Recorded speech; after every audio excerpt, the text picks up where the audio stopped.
It's been very uneventful the past several hours. The biggest thing that has happened really in the past 24 hours is that it actually got its name Fred. We've been calling it Fred to be for the past several days. Well, last night at 11 p.m. it had that close center of circulation. So now we're talking about Tropical Storm Fred.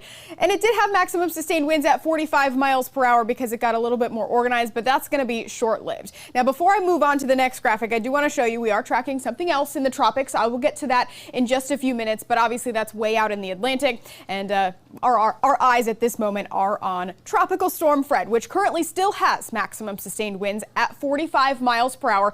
But as JB said, it is making its way onshore right now on the island, the very mountainous island of Hispaniola. The Dominican Republic there has mountaintops about 10,000 feet, which is going to disrupt this circulation. Ever since the sun rose this morning, the system hasn't looked all that impressive, but we did see a couple bursts of convection near the center, which allowed that maximum sustained wind to go from 40 to 45. But over the next 12 to 18 hours, I'm expecting that to drop because of it moving over this mountainous island here. But you can see there's some showers and thunderstorms right near the center, but there's also these showers and thunderstorms kind of dying off as they drift off to the south. It doesn't really look that healthy right now on infrared satellite. This is visible satellite also. We're just seeing the main shower and thunderstorm activity kind of right near the center as it moves ashore. Keep in mind there's a big mountain range right here, so as that moisture makes its way onshore, the air is actually being shoved upward because of the mountains. So that's what's helping to produce those showers and thunderstorms right now.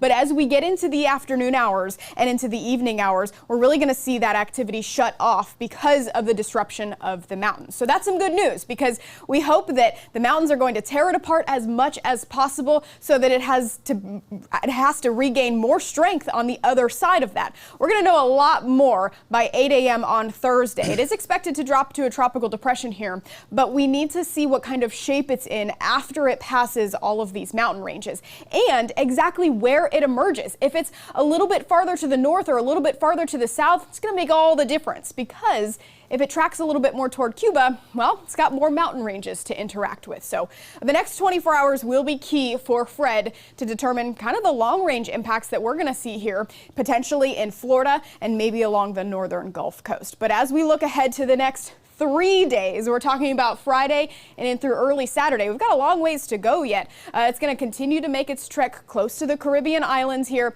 and then possibly into the Florida Straits. Maybe the center at that point is over the peninsula. Maybe it's just off the Tampa Bay coastline, and maybe it's still way out here in the Gulf of Mexico. So several different scenarios certainly still possible at this point because, well, we're still about 4 to 5 days away from that happening. So a lot can change, but there's the cone. This didn't change much at 11 a.m. That is when it was updated, and the National Hurricane Center noted that it didn't really make any changes because the forecast thinking is still the same. The models generally agree on this general motion as we get towards Saturday morning, but again, they look in good consensus, but it's going to make all the difference. If it stays just to the north of Cuba, it's going to be able to hold that strength a little bit more. If it's just to the south here, it's going to run over all of these mountains, and it's going to be disrupted just like it is right now over the mountainous terrain there of the Dominican Republic. So all of these factors are going to make a big difference in the long run by the time we get to Saturday and into Sunday. After that, yeah, the models do spread out just a little bit here, and again,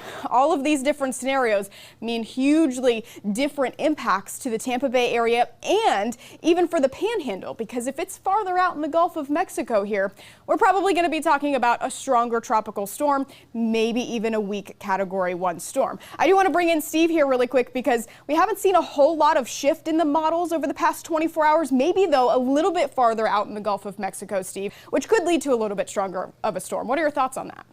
Amanda, I'm glad you brought in the spaghetti models here, because I love talking about spaghetti models because I have a little bit of a love-hate relationship with them. They could be very, very helpful, but at the same time, they could be very, very, very confusing and misleading because there's so many squiggly lines all over the place. But what they're really good at is identifying trends. And the general trend, what you've been showing, is that northwest motion.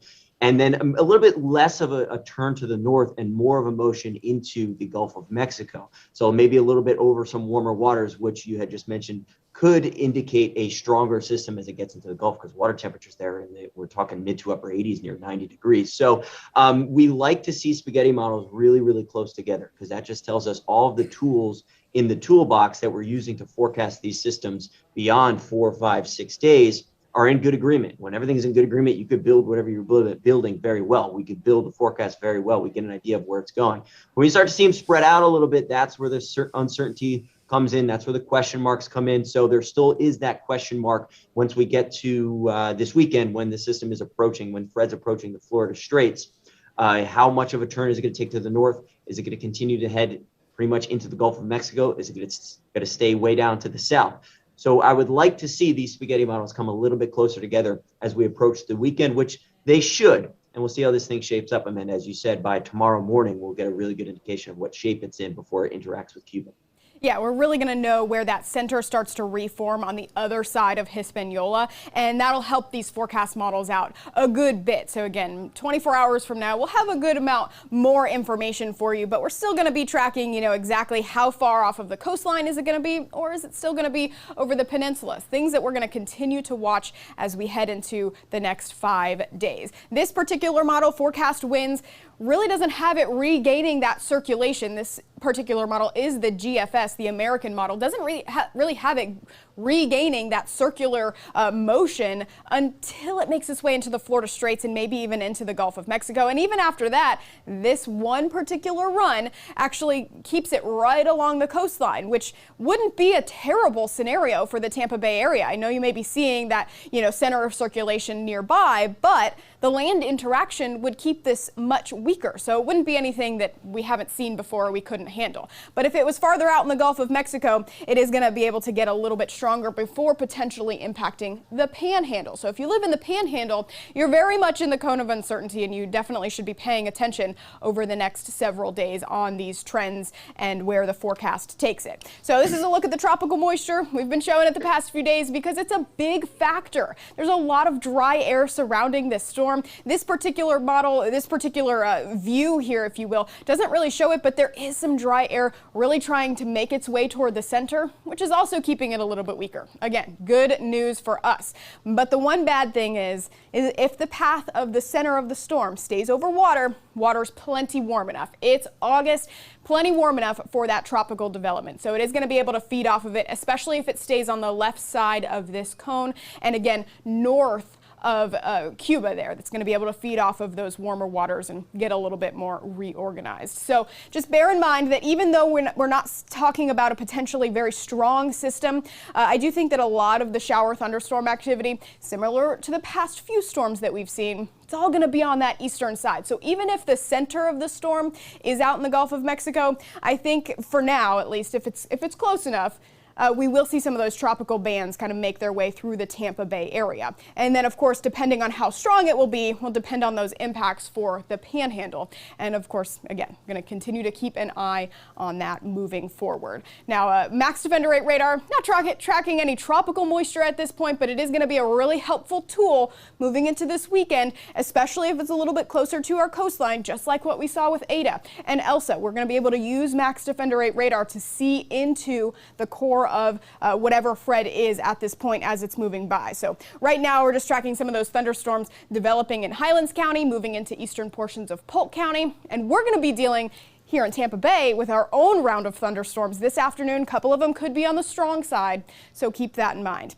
And lastly, I will leave you guys with this. Yes, another tropical wave has a medium chance of developing over the next 5 days. Wouldn't be surprised if we saw a couple more waves come off the coast of Africa over the next couple of days. It's August, and this is the time of year that we expect these storms to form and march across the Atlantic.